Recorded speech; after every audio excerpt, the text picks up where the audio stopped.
കൊല്ലം ലോക്സഭാ മണ്ഡലത്തിലെ നിയമസഭാ മണ്ഡലം LDF കൺവെൻഷനുകൾക്ക് ഉജ്ജ്വല സ്വീകരണം. അഞ്ചലിൽ പുനലൂർ മണ്ഡലം കൺവെൻഷൻ ധനമന്ത്രി KN ബാലഗോപാൽ ഉദ്ഘാടനം ചെയ്തു.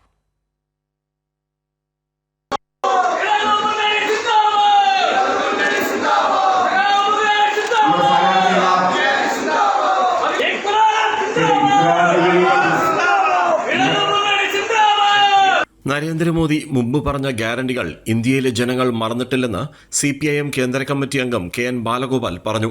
മോദിയുടെ ഒന്നാമത്തെ ഗ്യാരണ്ടി ഇന്ത്യയിലെ വോട്ടർമാരുടെ അക്കൗണ്ടിൽ 15 ലക്ഷം രൂപ എത്തുമെന്നായിരുന്നു. പണം എത്തിയില്ലെന്ന് മാത്രമല്ല, സാധാരണക്കാരൻ കൂടുതൽ കടക്കണിയിലേക്ക് ആവുകയും ചെയ്തു. ഓരോ വർഷവും 2 കോടി പുതിയ തൊഴിലവസരങ്ങൾ സൃഷ്ടിക്കുമെന്നായിരുന്നു മറ്റൊരു ഗ്യാരണ്ടി. അതും വെറുതെയായി.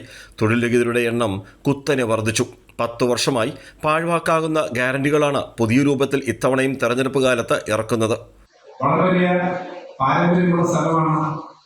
ഇടതുപക്ഷ രാഷ്ട്രീയ പ്രസ്ഥാനത്തെ സംബന്ധിച്ചും പുരോഗമന പ്രസ്ഥാനങ്ങളെ സംബന്ധിച്ചും ഉള്ള ചരിത്രത്തിൽ നമ്മുടെ പുനലൂർ മണ്ഡലം ജനാധിപത്യവും മതേതരത്വവും സംരക്ഷിക്കാൻ അവസാനം വരെയും പോരാടുമെന്ന് ഇടതുമുന്നണി സ്ഥാനാർത്ഥി M. മുകേഷ് പറഞ്ഞു.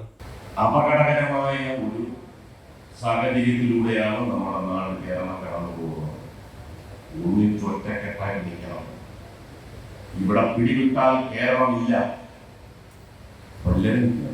കൺവെൻഷൻ 2001 അംഗ തെരഞ്ഞെടുപ്പ് കമ്മിറ്റിയെയും 251 അംഗ എക്സിക്യൂട്ടീവ് കമ്മിറ്റിയെയും തെരഞ്ഞെടുത്തു. M. Saleem president, George Mathew സെക്രട്ടറിയുമാണ്. രാജ്കുമാർ, കൈരളി ന്യൂസ്, കൊല്ലം.